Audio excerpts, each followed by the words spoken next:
half kneeling snatch. On va se placer avec un genou au sol et un seul des deux genoux au sol, juste sous la hanche.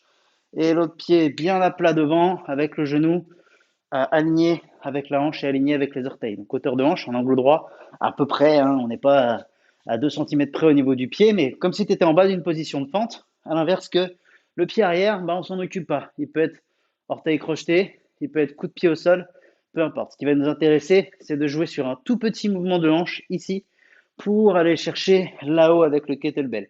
On va avoir très peu d'amplitude, il va falloir vraiment exploser avec les hanches pour pouvoir monter. Et le fait d'être à genoux, bah, on ne peut pas se servir du travail des cuisses, on ne peut pas se servir de la poussée sur les jambes, il faut vraiment tout faire avec les hanches. Donc on attrape notre kettlebell côté jambe arrière, proche du centre de gravité, donc le plus possible entre ton talon et ton genou.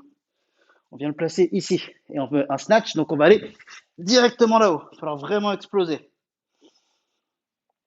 J'ai du mal à le lever celui-là. À la descente, on laisse faire et on explose. C'est difficile avec un poids lourd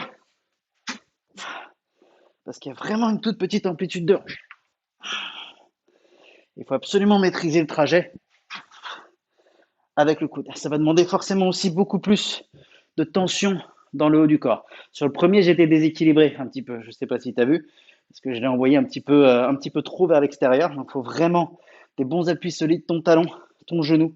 Il faut que ça reste hyper solide et que tu finisses vraiment hauteur d'épaule avec ton kettlebell. C'est bien sûr à faire léger, à maîtriser le léger avant de le faire lourd, parce qu'encore une fois, il y a une toute petite amplitude de hanche. Donc, faut que ça explose réellement.